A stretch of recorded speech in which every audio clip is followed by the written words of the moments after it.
ليلى عبد اللطيف لم تقل إن المغرب سيفوز، ولم تقل إن الكأس مضمونة، بل قالت جملة واحدة فقط، جملة أربكت الجميع. قالت إن من المغرب سيخرج الكلاشر الذي سيأخذ الرهان، والجميع فهمها بطريقته، والجميع ظن أن المعنى واضح. لكن حين جاءت لحظة الحسم ظهر الكلاشر فعلا. المعركة اشتعلت والرهان ذهب في اتجاه آخر تماما.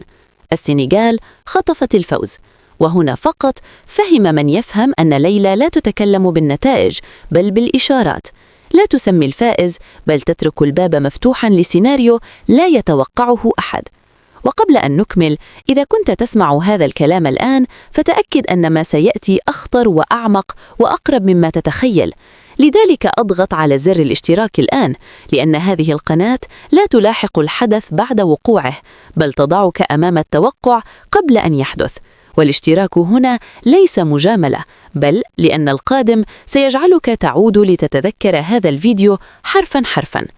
الآن نعود إلى التوقع الجديد، لأن الامتحان الحقيقي يقف أمامنا، ليس في بطولة عابرة بل في كأس العالم، حيث تقول ليلى عبد اللطيف إن مواجهة المغرب ومصر ستكون واحدة من أكثر المباريات ثقلاً وتأثيراً في مسار البطولة.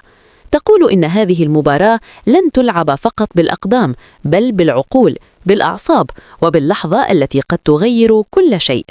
ليلى تشير إلى أن الطاقة المحيطة بهذه المواجهة مختلفة، طاقة شد وجهد، تقدم وتراجع، سيطرة تتغير في لحظة واحدة. تقول إن من يظن أن المباراة محسومة أو أن أحد الطرفين أوضح من الآخر فهو لا يرى الصورة كاملة. هذه مواجهة لا تحكمها الأسماء ولا التاريخ وحده، بل التوقيت، القرار، والخطأ الصغير الذي قد يكلف كثيراً.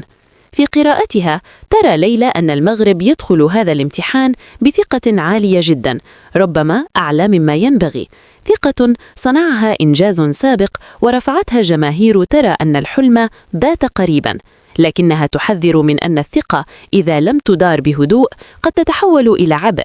تقول إن المغرب يملك القوة، الانسجام والطموح، لكن عليه أن ينتبه من لحظة اندفاع قد تفتح الباب لسيناريو لا يخدمه. أما مصر فليلى تصفها بالمنتخب الذي لا يحتاج ضجيجا، منتخب يعرف كيف ينتظر، كيف يمتص الضغط، وكيف يحول لحظة واحدة إلى نقطة تحول.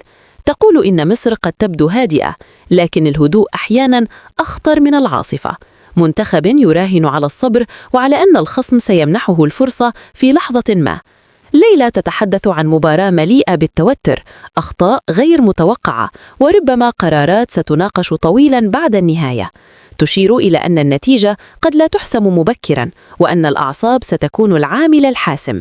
هناك لحظة، تقول ليلى، ستتوقف فيها الأنفاس، لحظة قد تكون هدفا متأخرا أو كرة ثابتة أو حتى ركلات ترجيح تعيد للأذهان سيناريوهات لم تنسى. في هذا التوقع لا تذكر ليلى اسم الفائز بشكل مباشر، لكنها تؤكد أن هذه المباراة ستكسر قناعة كبيرة لدى الجماهير. هناك من سيدخل وهو واثق أكثر من اللازم وسيخرج مصدوما، وهناك من سيقلل من الحظوظ ثم يجد نفسه أمام واقع مختلف تماما. المفاجأة كما تقول ليست فقط في النتيجة بل في الطريقة. ليلى تربط هذه المواجهة بما هو أبعد من مباراة واحدة. تقول إن من يعبر هذا الامتحان سيشعر أن الطريق في كأس العالم أصبح أوضح، وأن الحلم لم يعد مجرد فكرة. أما من يسقط فسيسقط وهو يشعر أن الفرصة كانت قريبة جدا لكنها ضاعت في لحظة.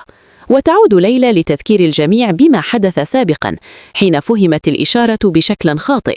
تقول إن من يتعامل مع التوقعات كعناوين مباشرة سيفوته المعنى الحقيقي. الكلاشر قد يظهر مرة أخرى، لكن ليس بالضرورة أن يفوز من يتوقعه الجميع. الإشارة واحدة، لكن القراءة هي التي تصنع الفرق. في النهاية ليلى تترك الرسالة مفتوحة وتقول إن هذه المباراة ستكون علامة وستذكر طويلا، لأنها ستغير طريقة فهم كثيرين لمسار كأس العالم.